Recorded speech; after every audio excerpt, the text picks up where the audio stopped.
네, 앞서 잠시 말씀드렸던 대로 트럼프는 캐나다와 멕시코에 대해선 한 달 동안 관세를 유예하겠다고 말했습니다. 자, 예상치 못한 카드로 상대를 압박하고 벼랑 끝까지 몰아치는 트럼프 특유의 전략이 또다시 통했다는 평가입니다. 어떤 조건으로 타협점을 찾았을지 워싱턴 남승모 특파원이 전하겠습니다. 파국으로 치닫던 북미 관세 전쟁의 흐름을 바꾼 건 멕시코였습니다. 멕시코는 군병력 10,000명을 국경지대에 투입하겠다고 약속했습니다. 불법 이민자와 마약이 미국으로 넘어오지 못하도록 하라는 트럼프의 요구를 수용한 겁니다. 트럼프 미 대통령과 셰인바움 멕시코 대통령의 통화 후 멕시코에 대한 관세는 한 달 동안 유예됐습니다. ¿Cuánto tiempo? Le dije, bueno, vamos a ponerlo en pausa un mes y estoy segura que en este mes vamos a poder dar resultados, buenos resultados a su pueblo, buenos resultados al pueblo de México. 캐나다와는 막판까지 치열한 신경전이 이어졌습니다. 트럼프는 트리도 캐나다 총리와 첫 통화 후 캐나다가 미국을 잘 대우하지 않는다며 불만을 쏟아냈습니다. 두 번째 통화에서 국경 강화에 13억 달러 투입, 국경 마약 차단 인력 10,000명 유지, 마약 조직 테러리스트 지정 등을 얻어내고 한 달 유예에 합의했습니다.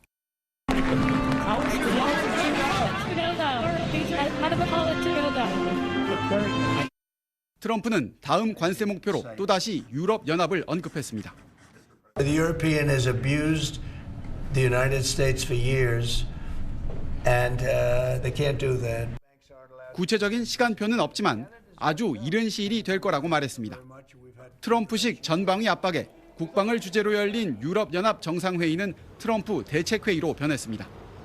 유럽연합 정상들은 미국과 대화할 준비가 돼 있다면서도 불공정하고 독단적인 관세 부과에는 단호히 대응할 것이라고 강조했습니다. 워싱턴에서 SBS 남승모입니다. 네, 그럼 바로 워싱턴 특파원을 연결해서 미국의 생각은 어떤 건지도 자세히 알아보도록 하겠습니다. 자, 남승모 특파원, 앞서 이제 베이징 특파원한테도 비슷한 질문을 던져봤는데, 자, 미국과 중국의 협상 어떻게 흘러갈 걸로 예상됩니까? 네, 트럼프 대통령 이번에도 특유의 충격과 공포 전략으로 효과를 봤습니다. 수용하기 어려운 조건을 내걸고 캐나다와 멕시코를 압박해서 국경, 마약 문제에서 원하는 성과를 얻은 건데요. 최근 불법 이민자 수용을 거부했다 관세 폭탄 위협에 결국 꼬리를 내린 콜롬비아도 비슷한 사례입니다. 하지만 중국은 좀 다릅니다. 이들 나라와 달리 대미 의존도가 상대적으로 낮고 다른 무역 파트너들도 많습니다. 게다가 중국은 패권 경제 상대죠. 무역 불균형 해소와 첨단 기술 패권을 위한 수출 통제, 안보 문제 등을 놓고 더욱 격한 충돌로 번질 수 있습니다. 다만 트럼프가 취임 100일 안에 중국을 방문해 시진핑 주석과 회동하고 싶다는 의사를 밝힌 점, 중국 역시 어려운 내수 사정을 감안하면 타협의 가능성이 없지는 않습니다.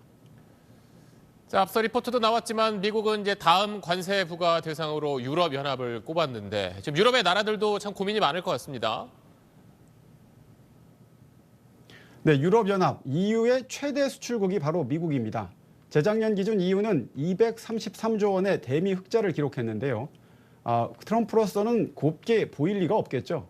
EU 회원국들이 관세 위협에 공동 대응하겠다고 했지만 각국 이해관계가 갈리는 등 EU의 특성상 쉽지 않을 수 있습니다. 캐나다와 멕시코도 시간을 벌었지만 약속 이행이나 무역 적자 문제가 완전히 해결된 건 아니어서 불씨는 남아 있습니다. 자, 이게 다른 나라 일이라고만 생각할 수 없는 게 당장 우리나라 경제, 또 우리 기업들한테도 그 여파가 미칠 수 있는 거잖아요. 네, 우선 미국과 중국은 우리나라의 양대 교역국이라 미중 무역 전쟁이 시작되면 우리로선 충격이 클 수밖에 없습니다. 상호 관세로 미중 간 교역이 감소하면 반도체 등 중간재를 중심으로 하는 한국의 대중 수출이 타격을 받을 수 있습니다. 유럽연합으로 관세 대상이 확대되고 우리 주력 수출품인 반도체, 철강 등의 관세가 붙을 걸로 보인다는 점도 문제입니다. 또 한미 FTA 재개정 가능성 등 한미 간 무역 불균형을 겨냥한 관세 정책에도 대비가 필요합니다. 워싱턴이었습니다.